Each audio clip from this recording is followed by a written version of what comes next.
Bem-vindos, sejam todas bem-vindas para esta atividade de hoje do primeiro webinar Ciência FUNEP. Hoje à noite nós temos a presença ilustre aqui da professora Cíntia Xavier da Silva. Ela vai ser responsável por esse bate-papo, né? Nós vamos fazer um bate-papo aqui sobre memória da migração como elo entre avós e netos. A professora doutora Cíntia, ela é doutora em Ciências Sociais pela Faculdade de Ciências e Letras de Araraquara, Unesp, cuja pesquisa dela é sobre a imigração haitiana no Brasil. Ela possui mestrado em Ciências Sociais pela Universidade Estadual Paulista Júlio Mesquita Filho, em 2014, a graduação dela em Ciências Sociais pela Universidade Estadual de Londrina, de 2010, na qual ela pesquisou a imigração haitiana para o Brasil, a migração nordestina. Ela se interessa também em temas como ensino de sociologia, história na educação básica e em formas de sociabilidade no interior paulista. É professora de sociologia da Rede Pública do Estado de São Paulo desde 2010 e atualmente a professora Cíntia é professora coordenadora do Núcleo Pedagógico da Diretoria de Ensino de Penápolis. Eu vou passar a palavra para a professora Cíntia. Vocês sintam-se à vontade de colocar perguntas no chat que vocês queiram fazer para a professora. Ela vai falar por uns 15 minutos, depois a gente dá uma pausa, vai fazendo essas perguntas, vamos fazendo esse bate-papo aqui dentro dessa sala. Hoje nós temos 9 participantes aqui, então com um número menor ainda do que dos outros dias, mas a gente consegue fazer até melhor essa interação.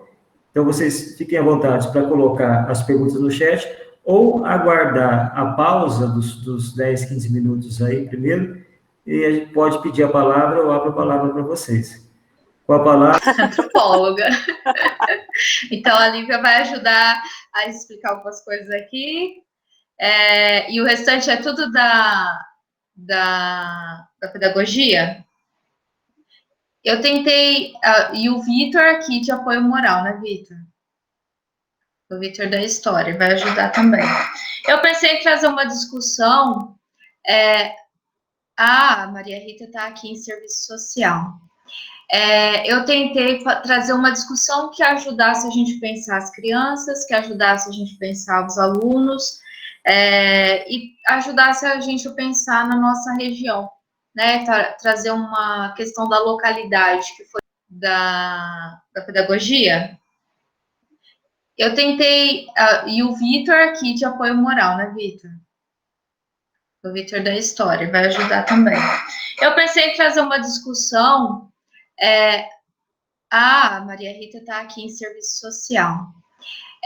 Eu tentei trazer uma discussão que ajudasse a gente a pensar as crianças, que ajudasse a gente a pensar os alunos, e ajudasse a gente a pensar na nossa região, né? Trazer uma questão da localidade, que foi isso que eu me interessei. Eu gosto de pensar a situação daqui do interior, do estado, e eu vou trazer um viés da pesquisa que eu realizei de 2011 a 2014, que foi sobre a migração nordestina para o interior de São Paulo.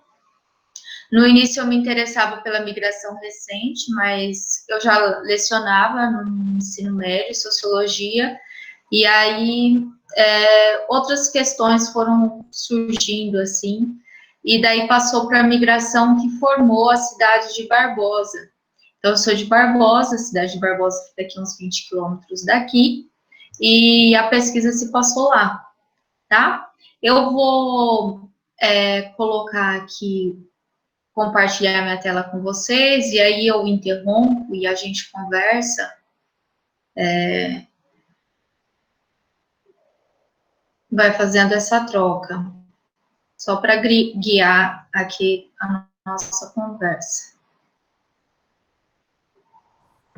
Cíntia, a Inês colocou no chat aí que ela é professora aposentada e ela compartilhou com você aí que ela também é barbosense. Ah, é? Ai, meu Deus. Será que eu conheço? Não sei agora. Ela deve me conhecer, então. É um pouco sobre a história de Barbosa, assim, no começo, e aí a Lívia vai entender melhor. No começo eu fiquei com receio de pesquisar a história da minha cidade, a história da minha vida, mas eu tive, e aí eu tenho que agradecer, eu tive uma orientadora, assim, que foi muito orientadora. Ela falou, não, dá para fazer, dá para a gente usar, e foi a Heloísa Pait, ela me orientou, e eu consegui, era uma pergunta que eu tinha, assim, uma pergunta de vida, parecia que eu precisava fazer essa pergunta para poder continuar, e foi sobre, então, a minha cidade. Eu vou mostrar umas fotos, então já quero que vocês participem. Quais memórias as imagens a seguir despertam em vocês? Então, vou apresentar as imagens, que foram imagens de pesquisa, e aí depois eu quero que a gente comente um pouquinho sobre as imagens, tudo bem? Olha lá. Então, aqui são duas fotos da dona Sebastiana, e aí eu fui lá fazer algumas perguntas para ela, e ela me mostrou isso aqui. Alguém quer falar? O que vocês acham que é isso aqui?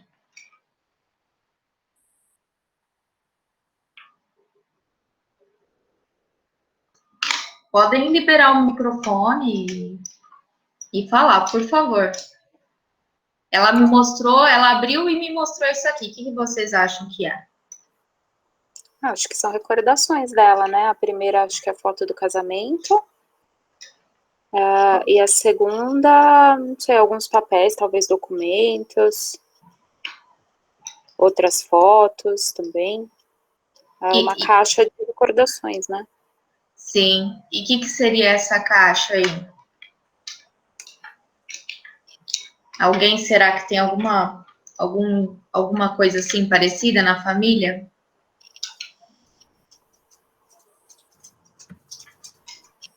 A Márcia também comentou no chat que é um baú de recordações e que é um baú. Essa caixa veio com ela quando ela veio para o estado de São Paulo.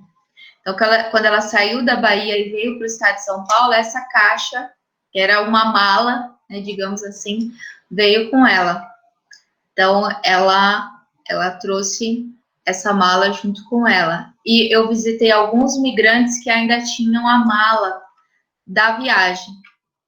Né? Isso eu achava uma coisa interessante, porque meus avós também tinham a mala da viagem.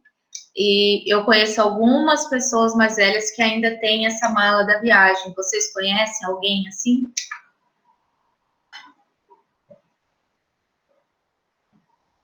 Alguém tem recordação de ter uma mala de algum parente em casa da viagem?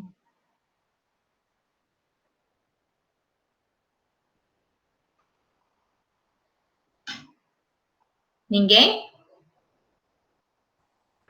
Em casa tem uma mala. Meu pai veio morar comigo depois que minha mãe faleceu, no ano passado, e tem uma malinha pequena que é uma recordação da viagem de quando eles foram para... A maioria da família deles morava em Sorocaba, eles vieram do sul do país, e o meu avô estava em Penápolis, e eles foram para Sorocaba.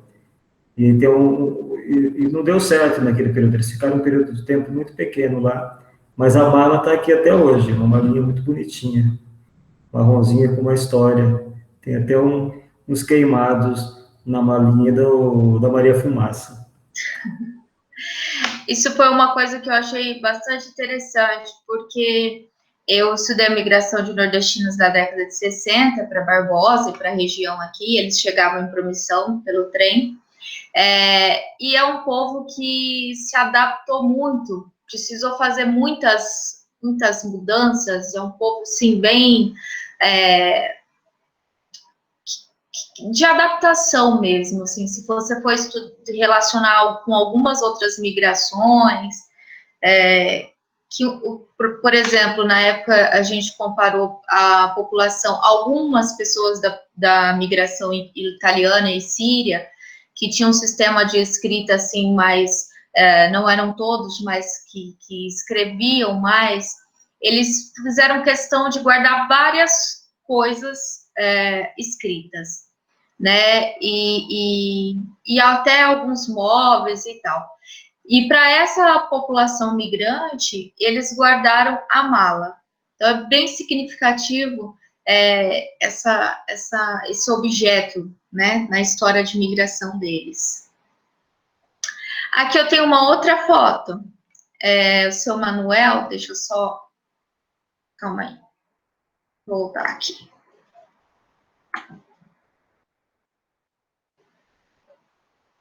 Seu Manuel é esse daqui, ó. Então, eu estudei alguns parentes, conversei com alguns parentes dele, e com algumas outras famílias também de imigrantes nordestinos. E aí, seu Manuel está aqui com a sanfona, e eles estão tocando, né? Alguém tem alguma noção de que era esse dia, do que estava acontecendo aqui?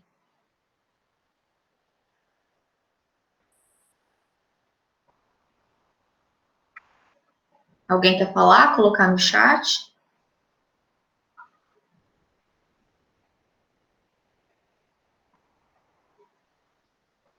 Esse daqui era um aniversário da esposa do seu Mané. Ele tinha um apelido de Mané Bahia, e na cidade tem o Mané Mané Pernambucano, Mané Piauiense, Mané Piauí. Eles ganhavam esse nome, ganhavam o nome do lugar de onde eles tinham vindo. E esse é o seu Mané Bahia, onde começou minha pesquisa, quando eu comecei a perguntar para minha mãe. Já vou mostrar por que eu perguntei para minha mãe. E ela falou assim, tem o seu Mané Bahia. E aí aquilo ficou na minha cabeça, né? Nossa, deve ter sido tão significativo que ficou lugar de origem no nome. E eu conhecia ele de muito tempo, talvez é a Inês, que é de Barbosa? A Inês sabe de quem eu tô falando, né, Inês? E eu falei, nossa, eu conheço ele há tanto tempo, mas nunca tinha me despertado, assim, essa questão do apelido, né, Mané Bahia. Isso daqui é uma festa de aniversário, e as festas em família são muito significativas para essa população de imigrantes. Não só a festa de aniversário, mas a festa de fim de ano, as festas de casamento. Então, por exemplo, a festa de casamento das filhas do seu Mané foram, assim, um evento muito próximo do que eles tinham de memória do Nordeste, né? Então, foi uma festa de 3 dias na rua, o pessoal tocando, bem próximo à memória que eles têm, que minha avó, por exemplo, tinha, de que as festas duravam 3, 4 dias, né? Uma festa qualquer, de aniversário, ou de casamento, ou, enfim, de final de ano. Mas essas festas, depois a gente vai ver que elas são bem, bem importantes para esse elo da história da migração. E aqui eu tenho mais 2 fotos. Da festa junina em Barbosa e de uma festa junina em Avanhandava, que foi o que eu cobri na época. E eu cobri umas outras festas, né? Depois a gente pode até conversar sobre isso. Essa festa junina, ela é característica da região, mas a gente percebeu que existe uma outra festa junina, uma festa que é mais arraigada na memória coletiva. Essa festa seria mais caricatural, e há uma outra festa que acontece, que é mais próxima do cotidiano, que ela ainda está viva, digamos assim, ela não é representativa do caipira, ela é a vida do próprio sitiante, do próprio morador da região, que são os terços. Não que a maior parte seja católica, mas ainda assim é bem interessante, porque algumas pessoas de religiões protestantes vão nos terços Eu acompanhei uns 20 terços durante esse período, e daí é bem interessante a diferença que existe entre a festa junina, que é uma representação do caipira, e a família lá em si, fazendo a sua festa junina, que são os terços, que vão várias famílias, né? E você percebe, assim, que existe um tom de diferença. Mas, ainda assim, essa cultura ficou tão importante, ela é tão parte da nossa sociabilidade do interior, que ela está aqui representada, e esse ano, por causa da pandemia, né, foi uma perda muito grande a gente não estar realizando essas festas juninas. Então, eu queria mostrar essas fotos para vocês, porque eu fiz a seguinte isso daí, então, seria assim, eu fiz depois da pesquisa, durante a pesquisa, mas eu tinha essa memória muito, muito dentro de mim, e eu conhecia os meus alunos todos, né? Então, eu fui fazer uma pergunta que está no segundo ano do ensino médio, que era sobre migração, e eu comecei perguntando se eles tinham parentes migrantes. E aí, o que vocês acham que eles me responderam? Cíntia, aqui no chat já a Lívia tinha comentado que era uma festa familiar, a Márcia também comentou que era uma reunião de família, quando você perguntou, e a Inês, quando você fez a pergunta se ela conhecia o Mané Bahia, né? Ela disse que não, porque ela saiu de Barbosa em 1962, e ela voltou 2 temporadas para a direção lá na Escola José Carlos, onde você estudou, em 87 e em 2000, tá bom? E a Inês, esse é o comentário da Inês. Depois ela disse que sim aqui para essa última pergunta. Pessoal, se vocês quiserem falar também, viu, Renato? Não precisa escrever no chat, não. Pode falar. Fica ruim para gravar? Como tem pouca gente aqui na sala, é até gostoso que a gente converse. Então, eu não precisa abrir a câmera. Se a pessoa não quiser abrir a câmera, abre o microfone só, que a gente conversa sobre o microfone aberto, só não precisa de abrir a câmera. Eu também acho que vocês possam falar. Eu perguntei para eles se eles tinham parentes migrantes, porque eu ia começar a interagir. Eu sabia que todo mundo tinha parente migrante, eu conhecia todos. Imagina, é uma cidade de 5 mil habitantes e eu moro lá a vida inteira, então eu conhecia, né? E o que eles me responderam? O que você acha que eles responderam, Vitor?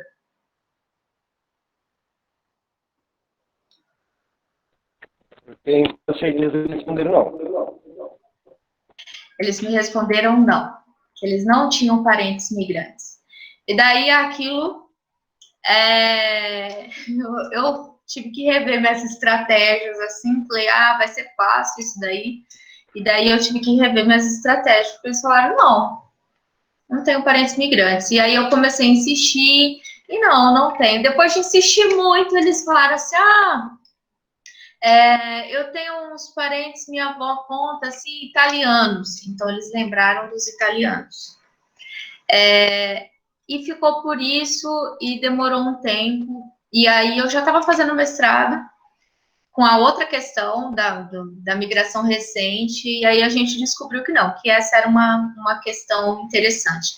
E daí, juntou algumas coisas, né? Por que será que eles disseram que não? Eles disseram que não porque tinha migração recente de nordestinos e eles não quiseram relacionar essa migração recente, né, que é uma migração que tinha exploração de mão de obra, eles vieram para o corte de cana. Será que tinha uma tentativa de distanciamento?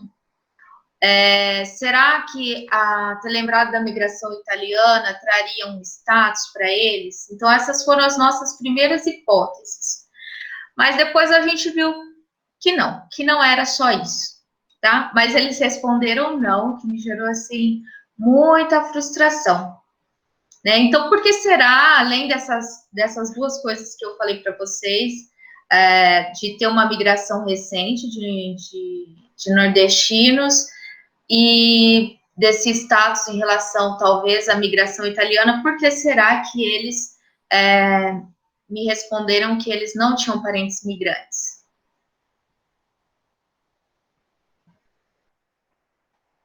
Alguém quer falar? Alguém tem alguma ideia, assim? Não sei se tem vivência em sala de aula, se gostaria de falar, Lívia, se gostaria. Eu fui casado 18 anos, tá, com uma migrante que veio da Paraíba. E ela veio para São Paulo com 2, 3 anos de idade, só que ela não se identificava de jeito nenhum como migrante. E ela foi uma migrante. Tá? Por isso que eu já falei, tenho quase certeza que não. Tá? Por que você acha que ela não se identificava, Vitor? Não, ela queria construir uma identidade de paulistana, você entendeu? De que não veio, que não fugiu da fome, que a família não fugiu da fome do Nordeste para cá, entendeu? Eles vieram, eles são de São Paulo, que eles são tentando criar uma identidade paulistana, entendeu? E no caso, os alunos, eles não viveram essa migração. Por que você acha que eles...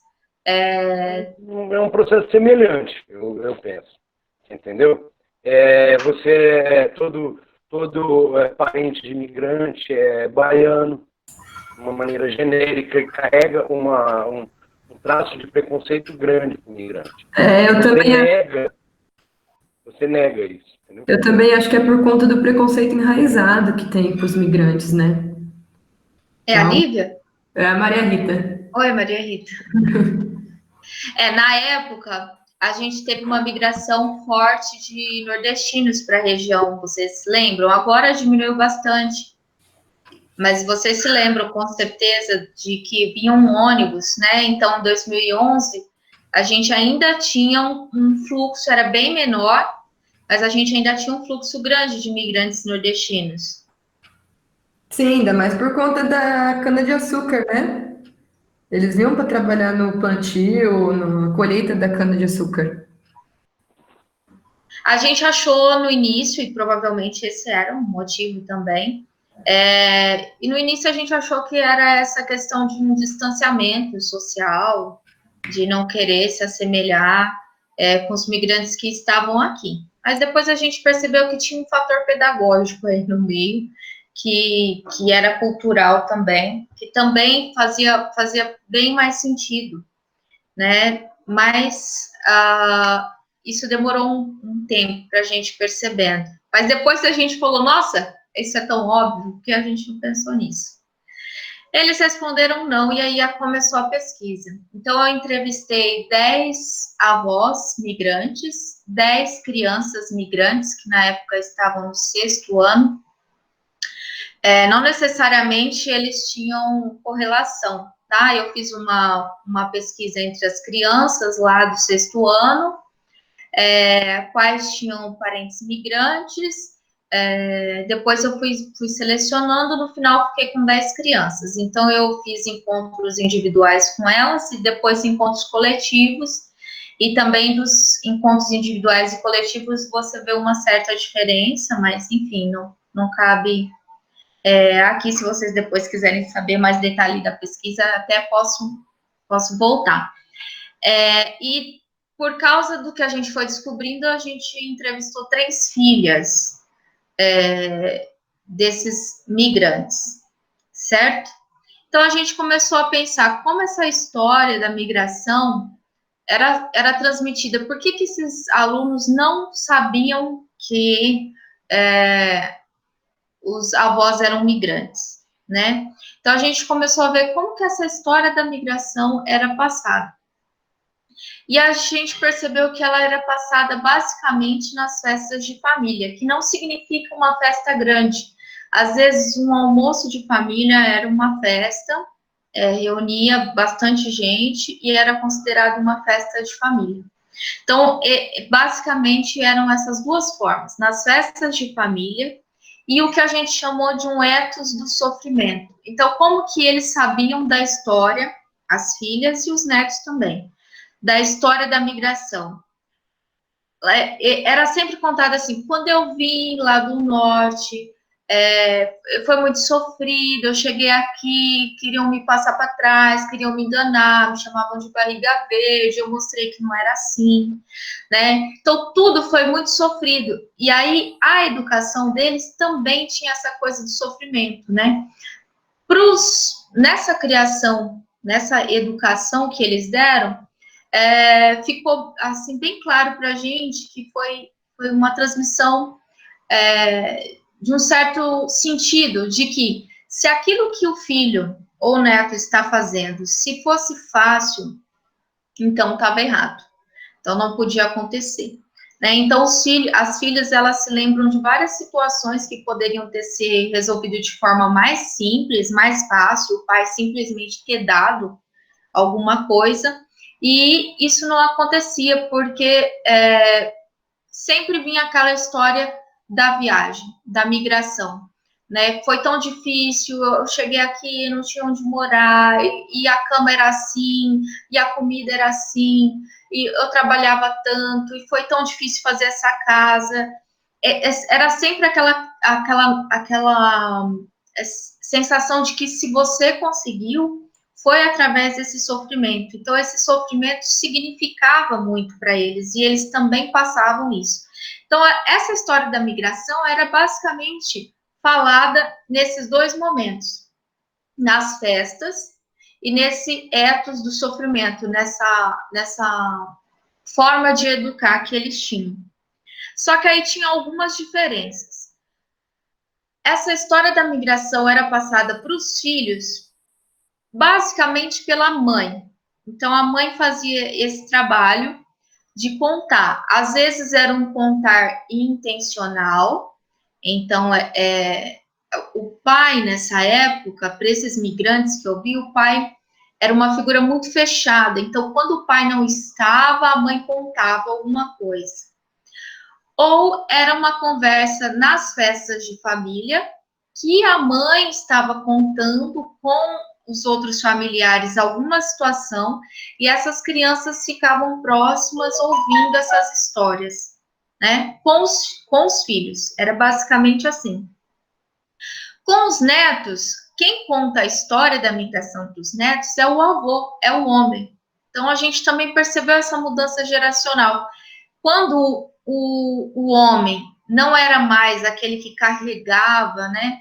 Aquele que tinha aquele compromisso de sustentar e tal, ele era, com os filhos dele, ele era distante. Os filhos falam da distância, né? Às vezes não vê o pai sorrindo, só nas festas, às vezes via o pai sorrindo, o pai não conversava com eles. Em relação aos netos, era o contrário. É como se eles tivessem assim, tudo bem, agora eu não tenho mais esse compromisso, eu posso conversar. Então, eles eram muito mais próximos aos netos, e eles contavam essas histórias aos netos, para as outras famílias também que a gente viu. E daí, a gente foi, deixa eu ver se está aqui, a gente acabou criando esse conceito de lugares da memória, que é o que dá origem à dissertação. O conceito de lugares da memória, ele existe pelo francês Pierre Nora, mas o Pierre Nora, ele tem um outro sentido de lugares da memória, né? Para ele, o lugar da memória é quando aquela memória não faz mais parte do cotidiano, da vivência, daquela sociedade. Então, precisa ter um lugar para ela, né? Por exemplo, o museu é um lugar da memória. Mas não é nesse sentido que a gente trouxe o lugar da memória aqui. A gente juntou um pouquinho do Serton, um pouquinho do Foucault, um pouquinho do Halbach e um pouquinho do Marco G. A gente fez uma misturinha assim, né? E chegou nesse lugar da memória, que é esse lugar que é construído, que ele é físico, como as festas, mas ele também é simbólico, como esses objetos, né? Às vezes os filhos e os netos acham feio, né? Não faz parte dessa arquitetura, mas alguns elementos na sala, algum tipo de quadro na sala, a mala, essas coisas, elas vão compondo, né, lugares que criam momentos para histórias. São lugares que são objetos que em algum momento, em algum questionamento, vai suscitar a história da migração, né? É a varanda de casa, então eles lembram muito que não tinha luz, então ficava conversando, né? Uma coisa meio Walter Benjamin ali, aquele tédio, mas um tédio criativo, né? eles ficavam ali fora, então eles tinham que conversar, então era aquela história de assombração, de alguma coisa que acontecia lá no norte, e aí eles acabavam sabendo da história da família por essas vias. E também desse ensinamento moral, esse ensinamento de conduta. Se você está fazendo alguma coisa, e é uma coisa que se contrapõe com o cotidiano, né? Porque a gente busca várias formas de facilitar a nossa vida. E para essa geração, se você está facilitando, você está fazendo alguma coisa errada, porque as coisas são sofridas, são difíceis. Então, essa forma de educar, também a gente chamou desses lugares da memória, que foram onde essas histórias, esse passar dessa cultura aconteceu, tá? Esses lugares, eles são construídos no momento em que vão acontecendo, né? Eles são lugares que conectam esses dois lugares, que conectam o passado no lugar de origem, com o presente, né, da família, ele faz essa ponte, essa relação, certo? Então, a gente chamou de lugares da memória, mas de um outro jeito aqui, não como um lugar fixo. Porque o que a gente percebeu? Essa é uma memória que ainda está viva, ainda faz parte do modo de que se dá as relações na cidade. Ela não é totalmente pitoresca, alegórica, representativa, ela ainda está ali, circulando pelas famílias, né? Então, não faz sentido pensar que é só uma representação, é uma festa que é uma representação. Você tem a representação da festa junina, por exemplo, mas você tem uma festa junina na cidade e você tem 20 terços, então dá para perceber como que isso ainda permeia a vivência da cidade. A gente fez uma pergunta depois, que era como que essa migração nordestina era tratada no currículo. Então, é o currículo passado, tá? É o currículo oficial do Estado de São Paulo, não é o currículo paulista.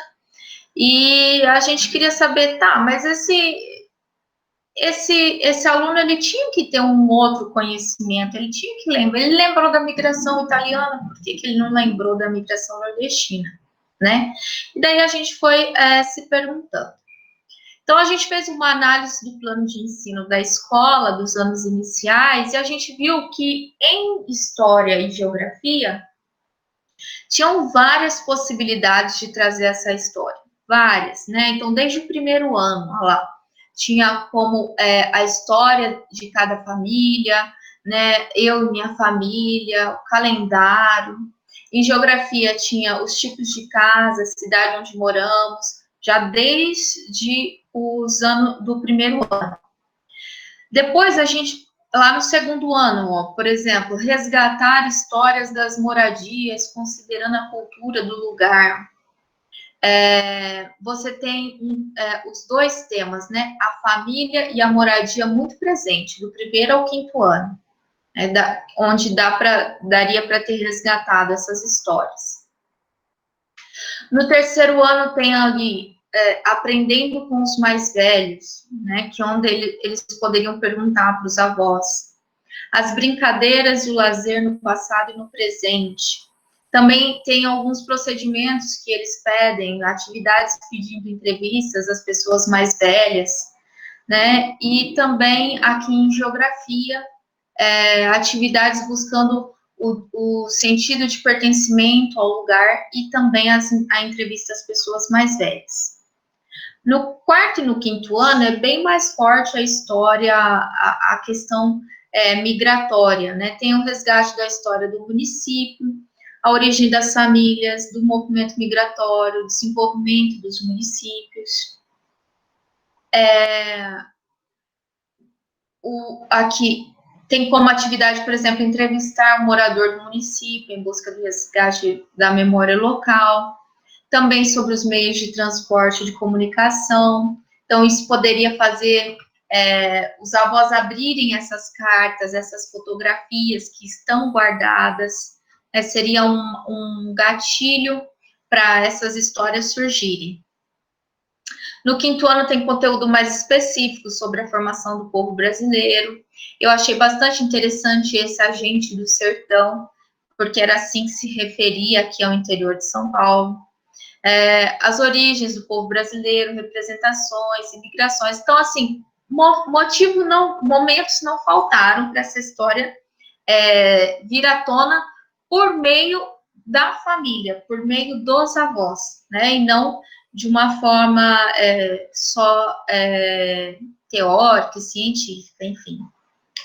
Nos anos finais, então, no currículo a gente tinha algumas possibilidades. Dentro do 8º ano, você tinha a abordagem da industrialização, da urbanização, da imigração. Você tinha, por exemplo, a lei de terras aqui, para relacionar com a substituição da mão de obra escrava pelos imigrantes europeus. Você tem também análise dos fluxos populacionais, isso no 8º ano. Esse conteúdo vai ser repetido no 2º ano do ensino médio. Em geografia, no 6º ano, você tem dentro de memórias e paisagens essa percepção das transformações no tempo e no espaço. E no 7º ano, mais profundamente, os fluxos migratórios, população, surgimento das cidades, questão agrária, né, e questões populacionais no 9º ano, e isso vai se repetir lá no ensino médio. E no ensino médio você tinha algumas situações também de filosofia, e essa de sociologia que eu falei, que fica no 2º ano do ensino médio. Então, assim, haviam várias possibilidades de serem tratadas, certo? E aí eu queria passar, então, essa pergunta para vocês. Por que, apesar deste histórico escolar, os alunos disseram que não tinham parentes migrantes? Eu vou parar de compartilhar para a gente conversar um pouco. Ô, Renato, já deu 15 minutos?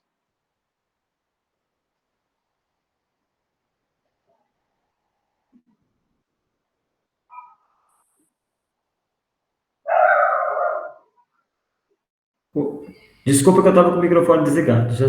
Nós começamos às 8h10, às 20h10, agora já são 20h47. Tem um espaço grande aí já que você apresentou. Se você quiser abrir já para o bate-papo, para o diálogo aí. Não me deixa falar tanto assim, não. Eu queria então passar para vocês por que apesar de todo esse histórico dentro do currículo, quando eu pergunto para os alunos se eles têm parentes migrantes, eles, assim, nem mencionam.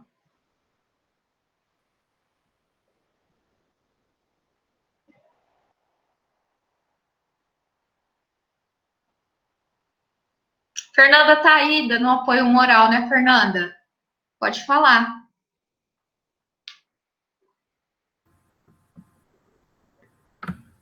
Pessoal, se vocês quiserem, é só abrir o microfone, ou se quiser não abrir o microfone, não abrir a câmera e colocar no chat, eu faço a leitura para vocês também aqui, nessa parte da interação.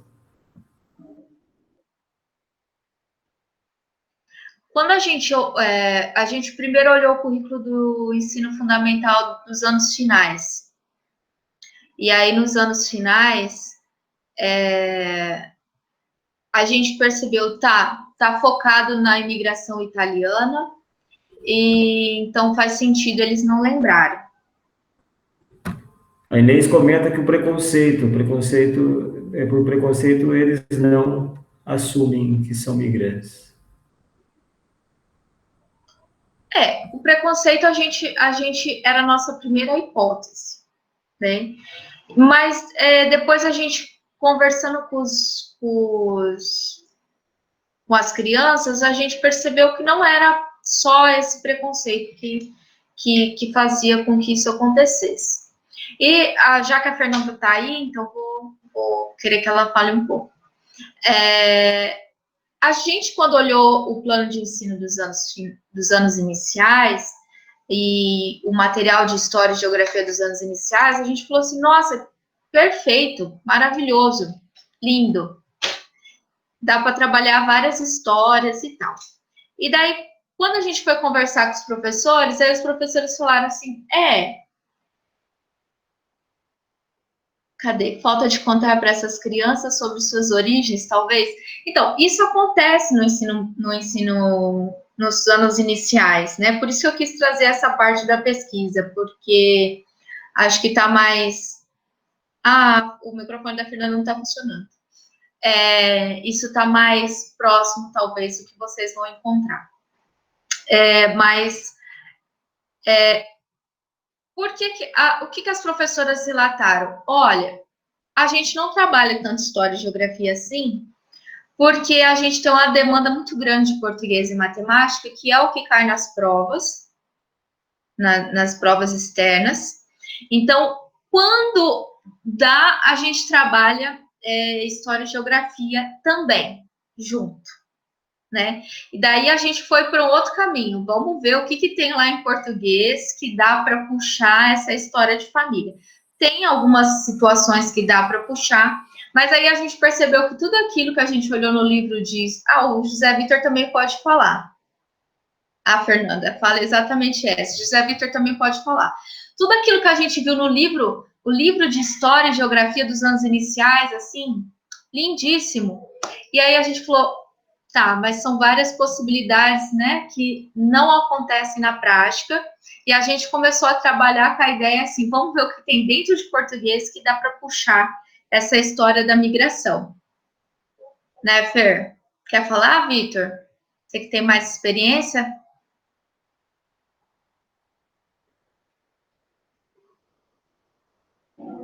Eu perdi o fio da meada, uma pessoa veio falar comigo, perdi a pergunta. Não ouve, Vitor, escuta só a mim.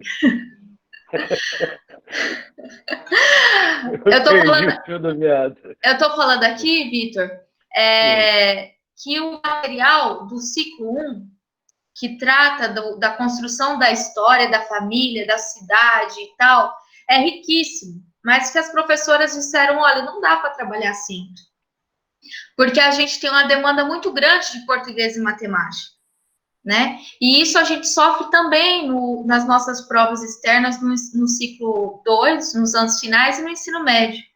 Você tem uma carga muito grande em cima de português e matemática, como se as outras disciplinas também não pudessem colaborar no mesmo grau, né, para o entendimento das coisas.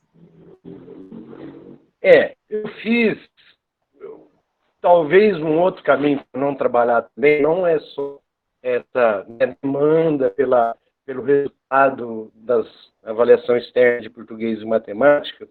Eu fiz, no começo dos anos 2000, era moda trabalhar com árvore genealógica. Eu trabalhei no Cefam em 2001, com 2 salas, tínhamos total, acho que uns 70 alunos, para eles fazerem a árvore genealógica da família deles, e algo em torno de 60 alunos entregaram com uma ramificação só da família.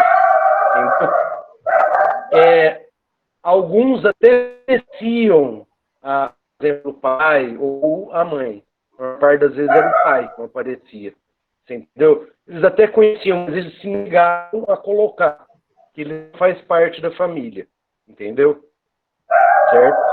Aí eu parei, eu nunca trabalhei, como era o Cefam, eu não aconselhei ninguém trabalhar com mexer com essa árvore genealógica, entendeu? E parei, nunca mais fiz esse trabalho, assim. É um relato meu, de uma experiência, tá? Quando depois do mestrado, quando eu trabalhava, né, o mesmo conteúdo no ensino médio, tive que buscar outras estratégias também, porque eles não querem falar, não querem relatar. Não sei o quanto que isso é um pouco da idade deles e um pouco de como essas histórias elas vão sendo, porque é uma história de sofrimento, né? A história das famílias que eu entrevistei, eles contaram muitas coisas porque foram coisas que aconteceram na década de 60, mas foram coisas doloridas que eles não queriam contar. Eles não queriam, né? Isso foi o que me fez, no doutorado, pesquisar a migração haitiana. porque eles falavam tanto de uma migração que foi tão sofrida no momento da migração, mas por esse distanciamento, por as coisas terem se conformando, eles conseguiram contar para a gente várias coisas. Então, eu queria entender como que é essa migração recente. Eu também tive que dar umas insistidas com eles depois, para eles falarem, mas aí consegui, de alguma forma, assim, depois que eu percebi qual foi o meu erro na primeira vez que eu fiz a atividade. Então, isso eu acho que é uma questão, Renato, para se trazer para o curso de pedagogia. Por isso que eu quis pegar este viés da pesquisa para trazer aqui hoje, né? O material, ele traz algumas contribuições que podem ser trabalhadas, que essa história da família pode ser trabalhada, pode ser uma forma de trazer esse aluno para as atividades, só que, às vezes, elas ficam um pouco negligenciadas, né? Então, depois disso, a gente passou a perguntar assim, tudo bem, não dá para trabalhar todas as atividades de história, geografia, a vida não é perfeita, né? Eu e minha professora pensando, tudo bem. Então, vamos ver. Oi, Fer. Consegui liberar o microfone. Que bom. Mas pode terminar seu raciocínio, depois eu falo. Tá. A gente começou a se perguntar assim, então vamos ver o que dá para fazer dentro de português, que dá para trazer, essa história da família, né? E daí a gente passou a lidar com essa outra questão. Quero que você fale, Fer. Então, na verdade, eu pensei um pouco o contrário, né? Você fala de dentro do português, trabalhar essas questões, de repente, dentro da geografia, com a geografia e com a história. Eu pensei aqui meu quadradinho aqui o seguinte, a gente poderia fazer o contrário, já que habilidades envolvidas em língua portuguesa também estão presentes na história e na geografia. Então, a gente pode buscar ali um determinado assunto, no caso esse, né, da migração, e já que o português é tão assim, né, trabalha bem mais exigido, vamos pensar assim, na sua fala e na fala dos professores, né, de acordo com a fala dos professores em relação às avaliações externas, a gente poderia, então, pegar esse conteúdo e trabalhar as habilidades que estão em língua portuguesa. Ótimo. É uma questão a se pensar, né? A gente vai continuar ali na discussão, porque, assim, não é só porque eu gosto de estudar migração, né? Faz um sentido depois da gente trazer essa história da família deles para dentro, né, da educação, para dentro da escola, de como participar, de como eles poderiam participar, né? Por um acaso, a história da família de muitos deles é a história da migração, né? Por isso que eu falo que eu gosto de estudar a questão da sociabilidade da nossa região. Talvez de outra região não seja a questão da migração, mas como é um passado ainda recente, né? A formação do interior do estado de São Paulo é muito recente, só observar as datas das cidades, de municipalização, é um passado recente ainda, esses avós ainda estão vivos, muitos deles ainda estão vivos, né?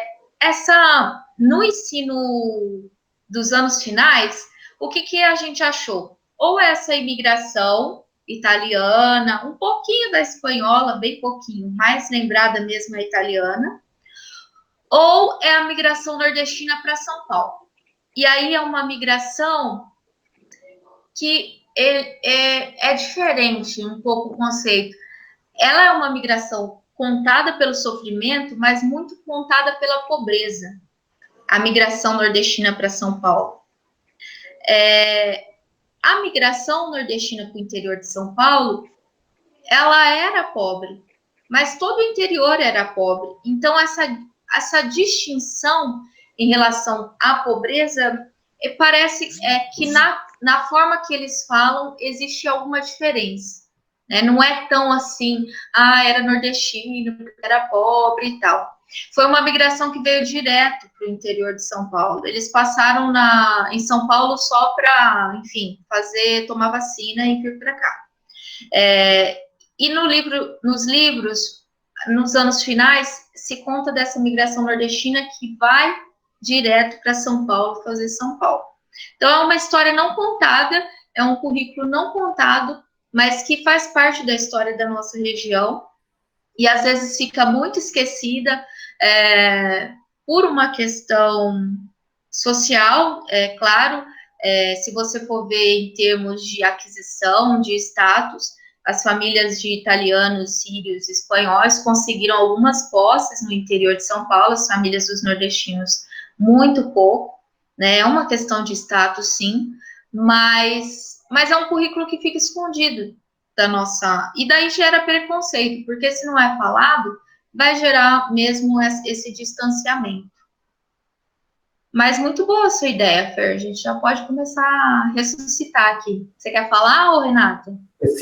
Sim, você fez uma pergunta em relação aos conteúdos e até mesmo as habilidades aí, as competências que os currículos trazem dos anos iniciais, anos finais e ensino médio, e nos anos iniciais o professor fazer a escolha pelos componentes de língua portuguesa e fazer a escolha pelo componente de matemática para atender às avaliações externas, né?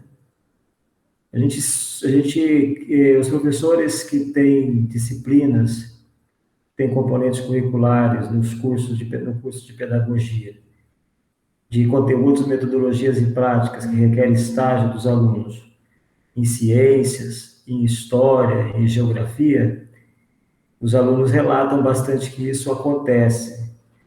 E isso tem que ser bastante, eu não vou usar a palavra policiar, mas que a coordenação, a gestão das escolas, as secretarias municipais, as secretarias estaduais, as diretorias de ensino, tem que se atentar para o trabalho com esses currículos, desses componentes curriculares, não sejam considerados como de menor valor em relação a português e matemática.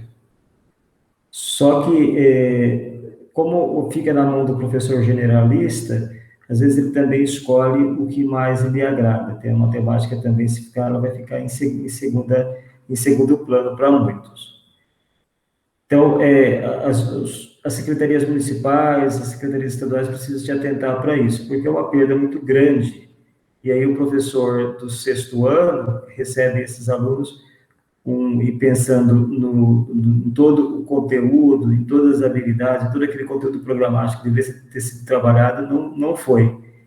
E aí ele começa do zero o trabalho, às vezes, de uma criança com 11, com 12 anos. Então, a gente tem que atentar para isso, e os alunos da pedagogia relatam que acontece bastante isso mesmo.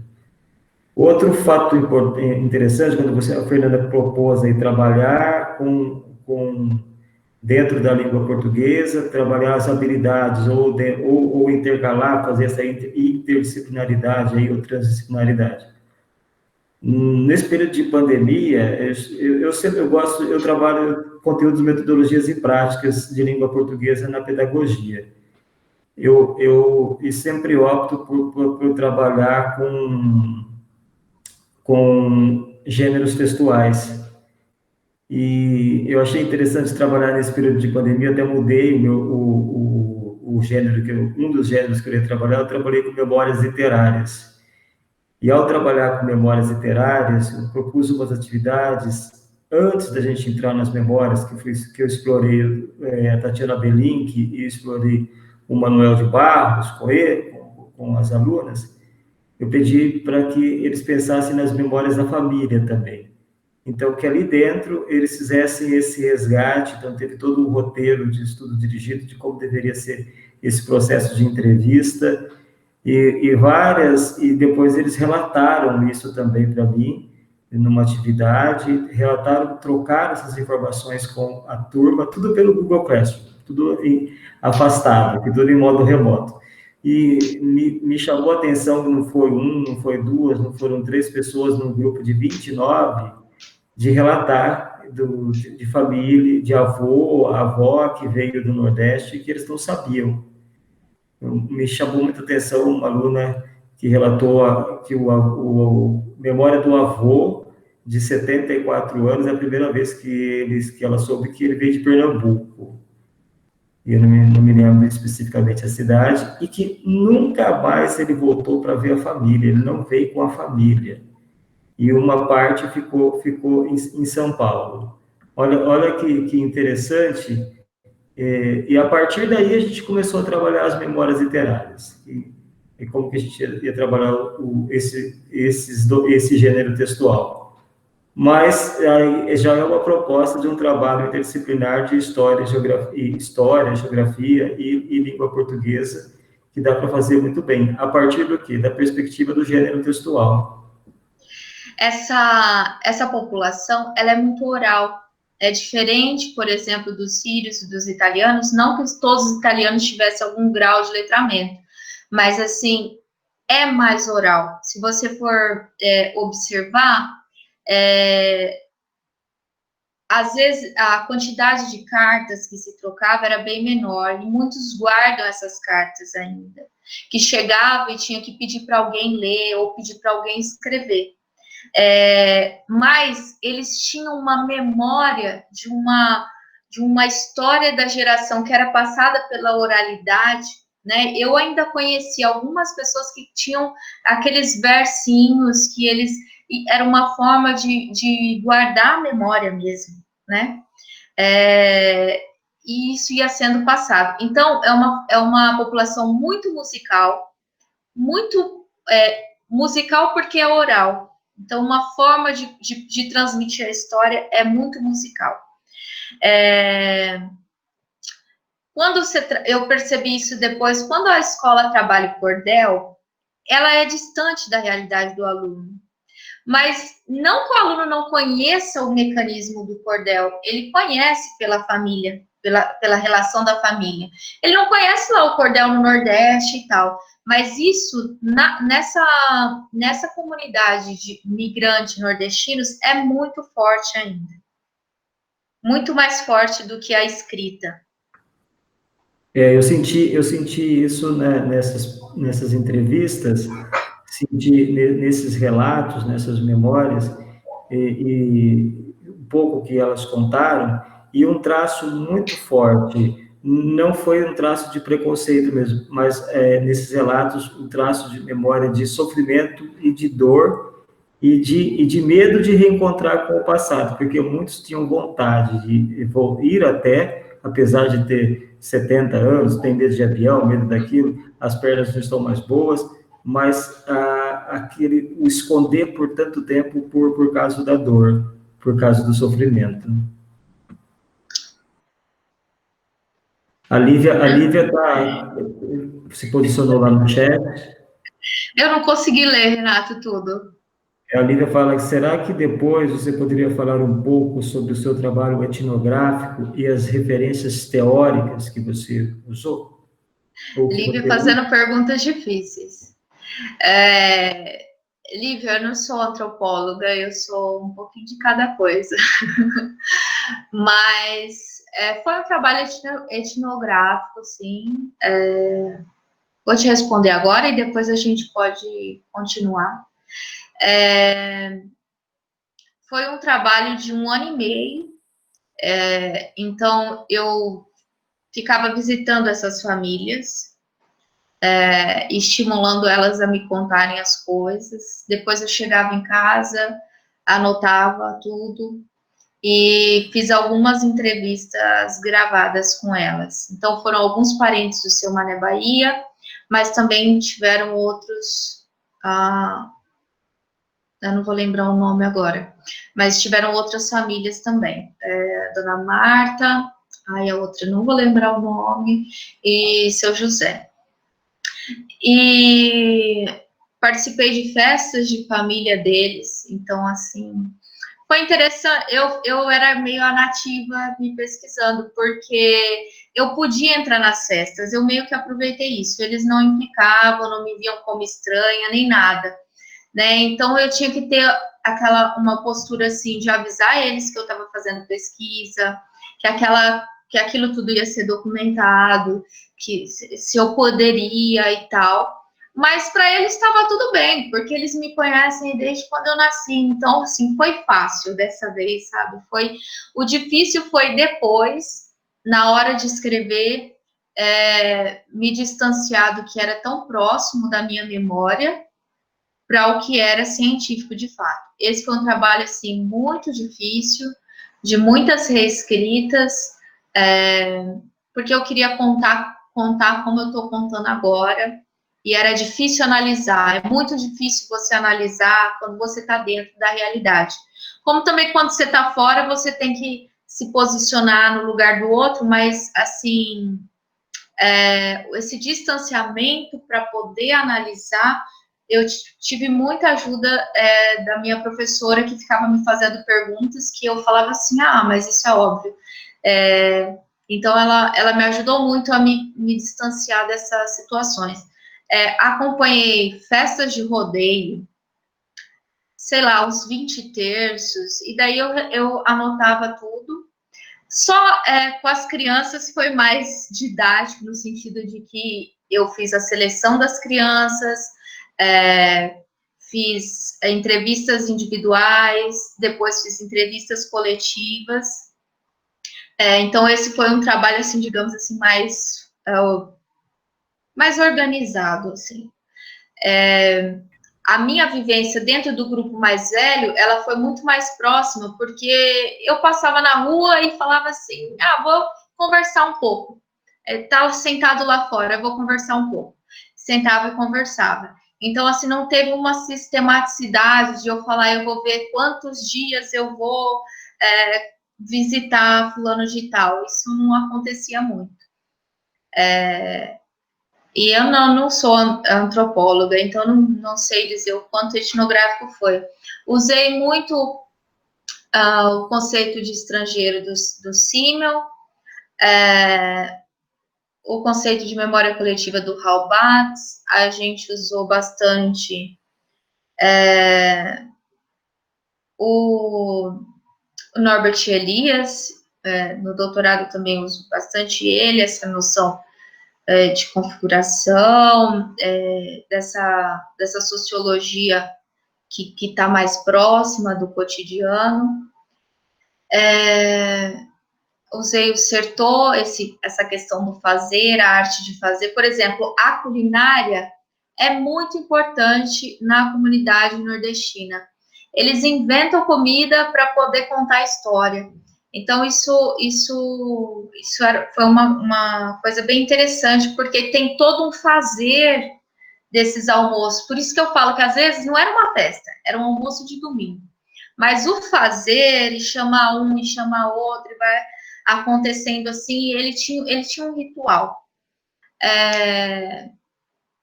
Acho que foram mais esses que eu usei na época. Era essa a pergunta? Mas você pode fazer críticas, assim. Não, imagina. Então, não é que assim, só para situar um pouco, eu ingressei no mestrado esse ano e o meu projeto de pesquisa vai ser com a comunidade síria e a relação entre a memória e a integração dos refugiados, né? Eu vou trabalhar com refugiados, especificamente sírios. E aí, quando você fala, por exemplo, sobre os objetos, a culinária, a música, tal, eu fico pensando em como transformar todas essas referências de identidade em trabalho teórico, sabe? Como agrupar isso etnograficamente falando.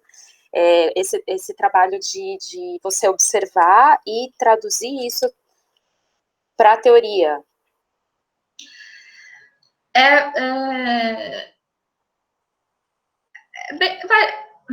Olha, eu estudei no doutorado os haitianos.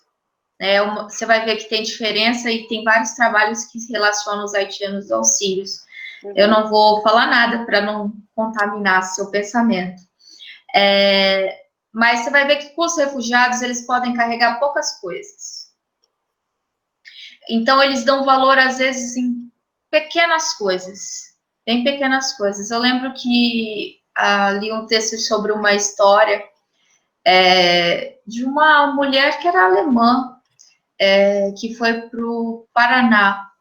E ela não podia trazer muitas coisas, isso faz tempo, né? Acho que foi Segunda Guerra. Ela trouxe sementes de plantas, para ela poder ficar mais perto da casa dela.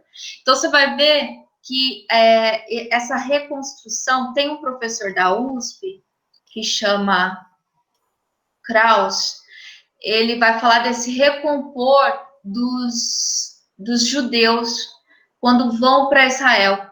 Muitos judeus não querem ir para Israel, da construção do Estado de Israel. Ele vai contar, eles não querem ir. Estava tudo bem lá, eles já estavam estabelecidos, mesmo sofrendo preconceito, eles estavam estabelecidos na Europa. Mas daí eles vão, por vários motivos, para Israel. Então, eles vão recompondo, eles não conseguem ter o passado deles de novo, então eles vão recompondo através de objetos. É o café desse jeito que se fazia, é a comida tal que se fazia, a pintura de determinado objeto, eles vão recriando, né? Mas é bem interessante essa questão do...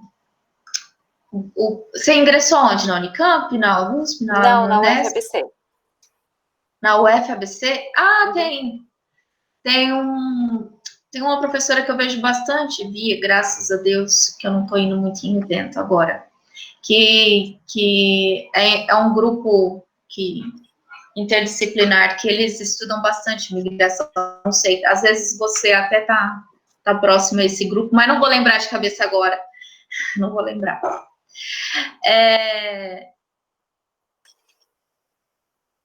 No doutorado, eu desenvolvi um outro método, porque o tempo me consumia e as coisas aconteciam tanto que eu não conseguia chegar e escrever. E quando você vai fazer entrevista, não é interessante você escrever. Eu nunca não consegui me adaptar. Não é interessante assim você escrever enquanto você entrevista. Porque às vezes ele vai te responder o que ele acha que você quer ouvir, porque você está escrevendo. Então as coisas são bem... Eu fiz algumas entrevistas formais, avisei, olha, eu quero saber isso, mas mais para contrapor com aqueles momentos que eu só tomava um café, que eu só ia visitar e tal, porque o comportamento é bem diferente, né, do que eles querem representar, porque eles têm essa preocupação, eles estão aqui no Brasil, eles querem te mostrar alguma coisa, do que normalmente eles pensam. O que eu fazia? Eu ia para essas visitas, ficava lá, acontecia várias coisas, às vezes no caminho eu gravava. Aconteceu isso, o maior número de detalhes que eu conseguia. Porque daí só depois de um tempo eu consegui escrever isso. Eu não consegui, no começo eu conseguia ir e escrever. Depois de um tempo isso não dava mais, era muita informação. Aí eu comecei a gravar eu mesma. Mas isso tem uma implicação, tem um problema também, que é a questão de qual interpretação você está fazendo, a interpretação sua sobre o lugar, a interpretação do pesquisado sobre o lugar, a interpretação do lugar, então isso tem vários poréns. Mas foi o que eu usei, foi o que deu para usar.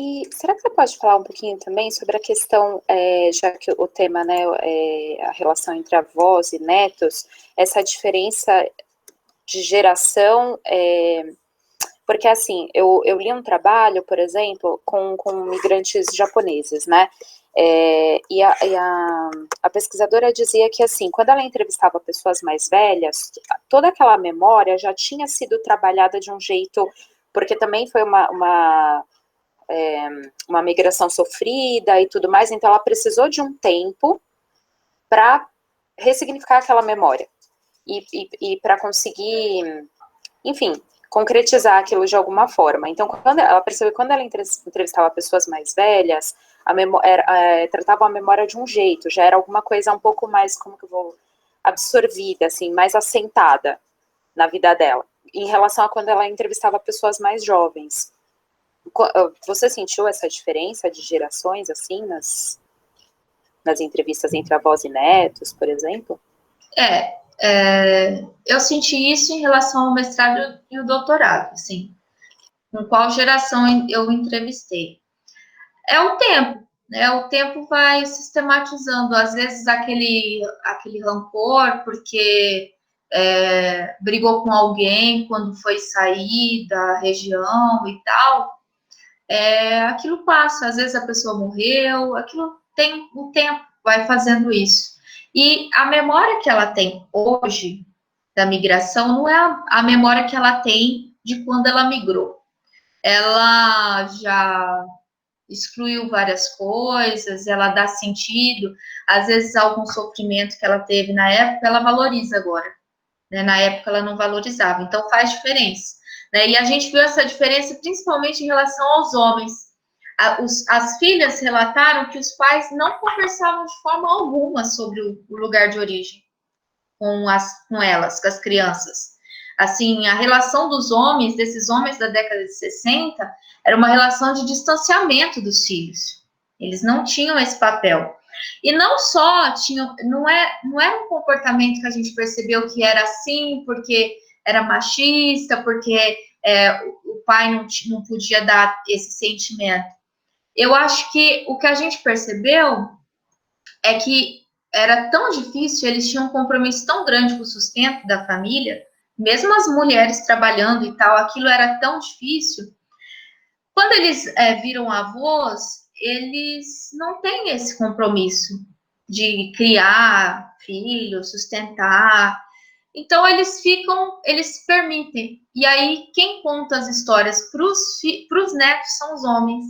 E a gente viu, então, essa diferença, assim, de geração muito, muito grande. É a mesma pessoa, só que agora ele não tem mais essa responsabilidade, parece, e daí ele conversa mais com as crianças, com os netos, tanto menino quanto menina, né? Mas eles não tinham essa proximidade com os filhos deles.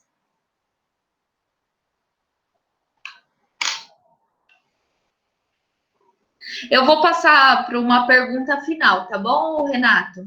Quase que final, assim, um conjunto de perguntas finais. Nós estamos com 9h21, já com quase 1h30. A gente pode entrar nessa parte final já, até porque as pessoas ficam... esse modelo remoto é um modelo muito interessante de trabalho, só que as pessoas cansam, fica sentado muito tempo e tal. Então, vamos entrar, né, nessas perguntas finais, você abre para mais uma rodada aí e a gente bate papo, tá bom? Tá bom? É gostoso ficar esse jeito bem informal, porque eu gostei da participação da Lívia, gostei da participação da Fernanda, do Zé Vitor, então essa informalidade faz com que o evento fique até mais rico. Eu também quero que vocês, enfim, falem. Vocês estão vendo minha tela do PowerPoint?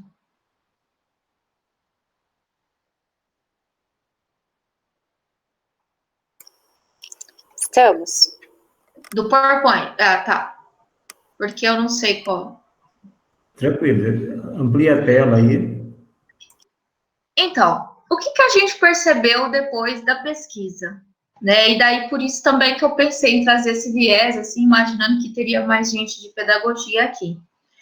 A gente tinha pensado naquela hipótese inicial do preconceito, que foi válida, que a gente sentiu que tinha, assim, até teve uma questão com um aluno, né, que teve um bullying ali na sala, quando a gente foi fazer uma das entrevistas em grupo que eu fiz com os alunos, isso apareceu, mas a gente sentiu que era uma outra coisa, né? Então, a questão do significado.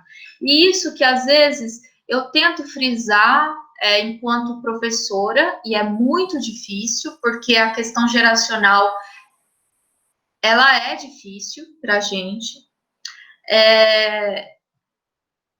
mas é uma coisa muito interessante. Os meus alunos, eles não conheciam nem migração, nem nordestino. Então, a pergunta que eu fiz para eles estava completamente errada. Eles não sabiam, não tinham noção da palavra migração em relação à história da família dele, porque a família dele não se referia enquanto migrante. Eles se referiam à viagem.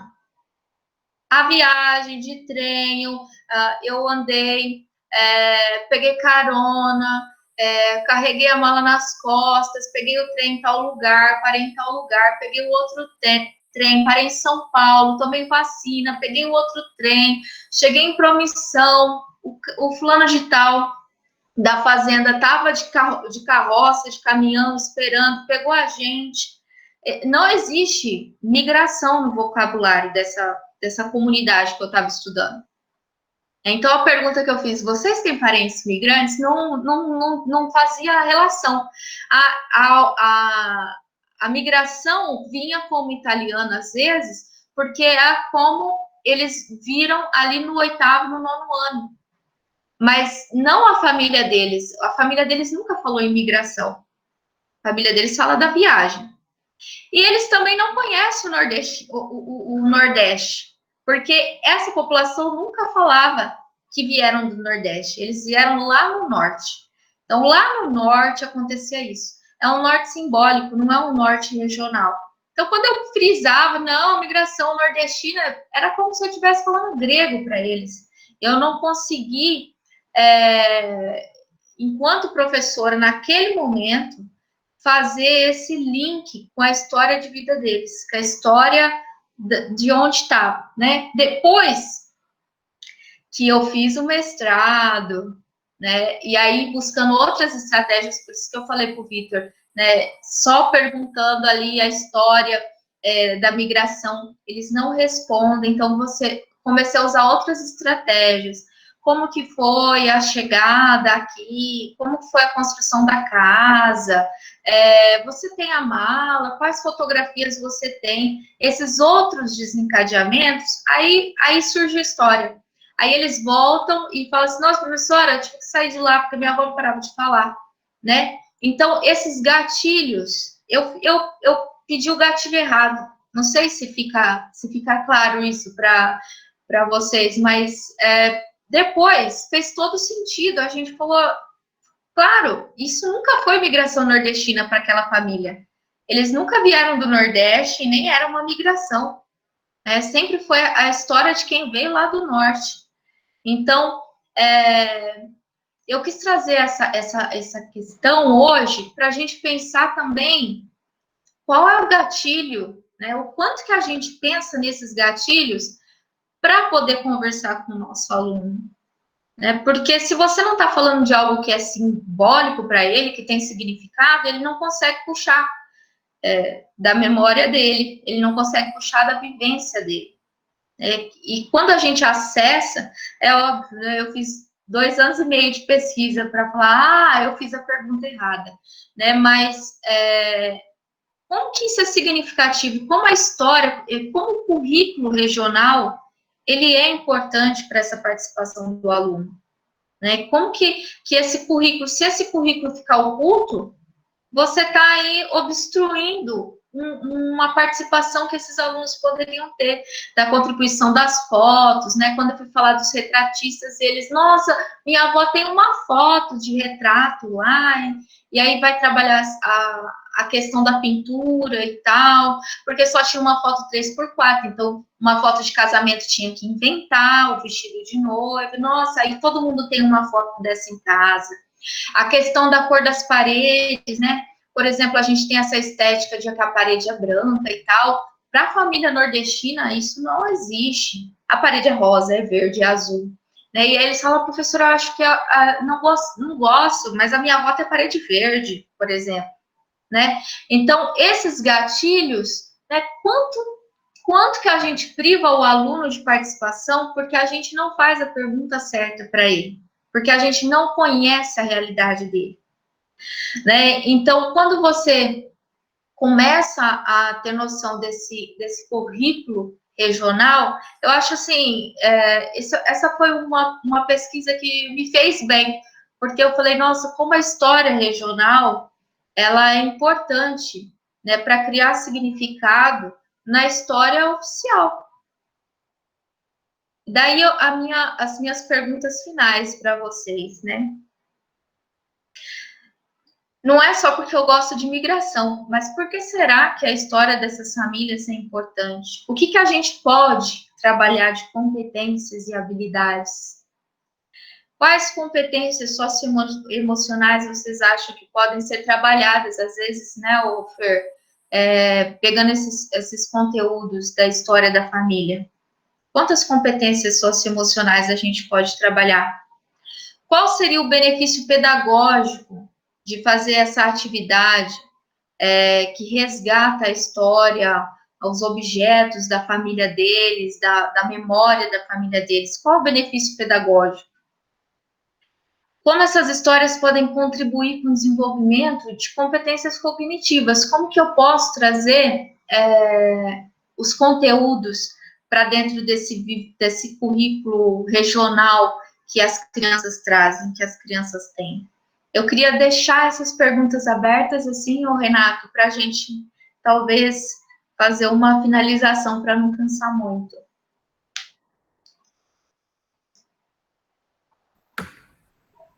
Pessoal, tá aberto para vocês escolherem uma pergunta aí, responder. Ou comentar só, enfim, se já teve alguma experiência. Um comentário em relação à BNCC, o Currículo Paulista Novo. A gente tem algo muito interessante que está no currículo agora, né? Antes era conteúdo que ficava até meio escondido dentro dos currículos, mas agora não, né? O regionalismo, as gírias, os dialetos, eles estão nos currículos aí desde a educação infantil, ele perpassa aí para os anos iniciais, anos finais e ensino médio. Então, se a gente quiser levar a sério, não dá para deixar isso escondido. E isso está sendo transformado agora em material didático, né? Então, está dentro dos currículos e está dentro do material didático também. Eu posso dar as respostas depois dessas perguntas no apanhado, mas eu queria ouvir vocês. Não sei se alguém dá aula, faz estágio, quer contar alguma coisa, assim, se viveu alguma situação parecida com a minha, de estar falando a língua errada com os alunos, e queria contar.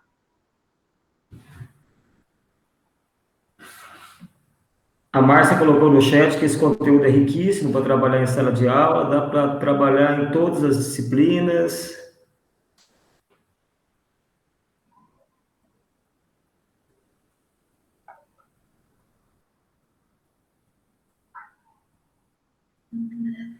O meu ganho, assim, eu posso dizer que foi, assim, como que isso aproximou as salas. Então, eu comecei a usar isso em outros conteúdos, mas, assim, como que isso aproxima o aluno de você? É quando você começa a chamar ele para a história dele. É claro que existem histórias de sofrimentos e tem alunos que falam, professora, eu não vou fazer, eu não vou ligar para minha avó, eu não vou lá, minha mãe não conta nada, tá? E isso tem que ser respeitado, né? Então, assim, não vai ficar sem nota, assim, a gente faz outra coisa. Mas isso tem que ser respeitado. Mas eu passei, então, a trabalhar com imagens, com essas fotografias, que é algo muito forte, com uma população que não tem uma escrita muito sistemática, fotografia, porque às vezes era uma fotografia, duas fotografias, eles entregam a fotografia, às vezes você pede assim, traz a fotografia e tal. Professora, minha avó não deixou trazer a fotografia. Por que aquela fotografia? Então, vocês percebem que é uma coisa de apego. Aí você fala, então faz a descrição da fotografia. Pede para eles, para sua avó dizer o que estava acontecendo aqui e você descreve o que está na foto para a gente tentar visualizar. Aí eles trazem. Então, assim, foi uma aproximação muito grande, né, em relação ao aluno, quando você fala essa língua do aluno. Aí você pode, às vezes, trabalhar, por exemplo, a questão do norte. Gente, quando isso deu um clique de que não era Nordeste não existe para essa população. Lá no norte. Então, o norte era o Nordeste. Então, assim, nunca que eu fosse falar em imigração nordestina, eles iam associar com a história da família deles, porque essa palavra não existia nas histórias de família deles.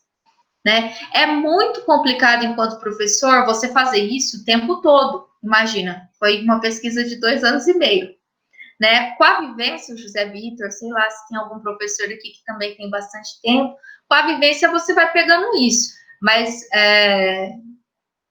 tentar se adentrar nesse universo que permeia esse estudante, assim, para mim trouxe muitos benefícios. Eu queria que a Fer falasse, eu queria que a Márcia falasse, a Maria Rita, a Inês, a Josi, José Vitor, a Lívia, pode falar. A Márcia comentou no chat aqui, né, que ela falou do conteúdo rico para trabalhar em sala de aula, dá para trabalhar em todas as disciplinas, depois ela comentou. E também dá para saber um pouco mais sobre cada aluno, saber se ele tem algumas frustrações ou se tem algum benefício sobre o tema. Se você quiser.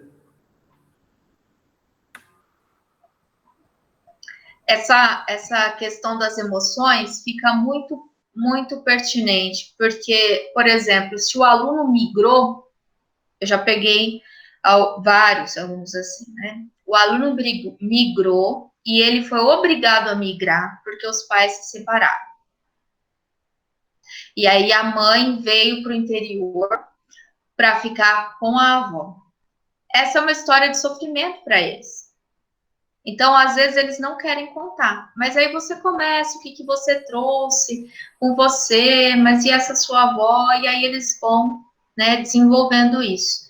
Então, essa questão de, às vezes, ficar nervoso, né?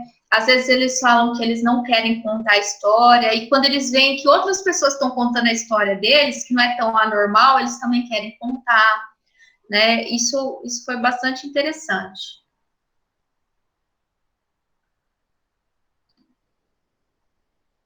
Eu não sei se vocês esperavam isso, se José foi Vitor abriu a câmera, proveitoso. estou achando que ele quer falar. Você quer falar, José Vitor? Só para falar boa noite, só. Eu sou tímido, verdade? Mas eu falo, peraí. Não sei se vocês... Não necessariamente. Eu achei que você abriu a câmera porque você queria falar. Se for só para aparecer na foto, não tem problema também. O Vitor não é tímido, Vitor. Por que ele tá rindo?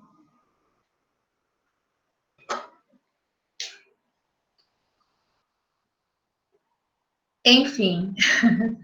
Olha, Cíntia, eu não queria falar, mas já que descontraiu um pouco, você falou que, nossa, não estava falando a língua dos alunos. Eu me sinto assim, aos 20 anos que eu tenho essa sensação. Eu acho que eu falo uma língua totalmente estranha para eles. Quanto maior a idade, mais a gente vai distanciando, viu? É um exercício. A Fernanda vai dar formação agora para todo mundo para trabalhar história da família, né, Fer? Tô contando com isso. Você vai me formar primeiro, tá? Depois você me forma e eu vou formar os professores, combinado? Combinado, a gente vai fazer isso. Então tá bom. Gente, Renato, eu quero. O Renato pode disponibilizar depois o PPT, enfim, tem as referências. Eu coloquei algumas referências lá que eu achei que eu acabei mencionando aqui de uma forma ou de outra, mas se alguém quiser mais referências, tiver interesse no assunto, no final da dissertação tem as referências completas. Eu achei bem, assim, uma oportunidade de relembrar, viu, Renato? Porque eu fui reler a minha dissertação e aí a gente fala, nossa, tinha várias perguntas que eu deveria ter feito e não fiz, e coisas que eu deveria ter percebido e não percebi. Foi um exercício, assim.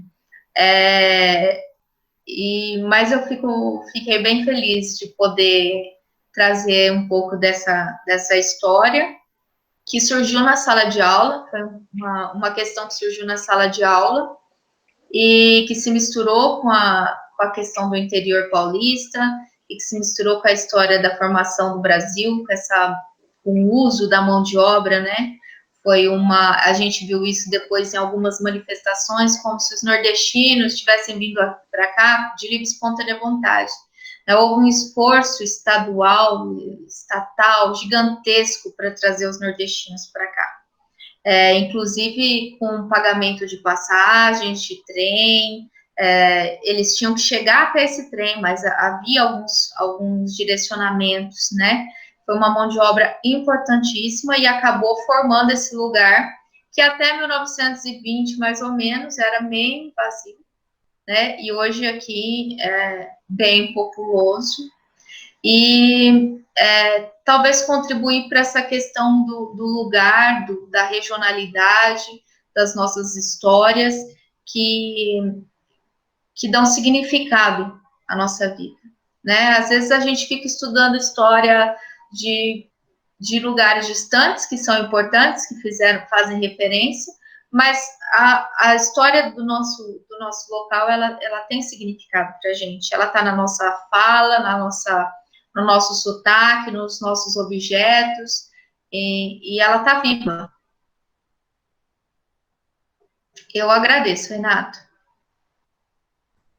Cíntia, sou eu quem agradeço a participação de você ter aceitado esta empreitada para participar dessa parceria, nosso primeiro webinar que nós fizemos aqui na FUNEP também, então a gente está debutando, todos os vídeos estão sendo editados, todos os vídeos tanto os minicursos quanto as palestras, vão ficar todos disponíveis no YouTube depois também, a gente vai disponibilizar para vocês, aí é um outro processo de reflexão da fala nossa também, a Lívia pode usar aí até como referência já na pesquisa dela aí. Parabéns por estar entrando no mestrado, você vai ver que é uma experiência muito interessante, e depois da sua dissertação, você vai, na hora que terminar, geralmente a gente guarda, esquece, e demora uns bons anos para olhar, né? É mais difícil fazer mestrado que doutorado. Com certeza. A gente aprender toda essa parte da metodologia, e a Cíntia mesmo falou, depois que eu descobri que a pergunta não é que a pergunta estava errada, né? Ela não estava tão adequada. Se estivesse tão adequada, facilitava mais, então dificultou mais para você.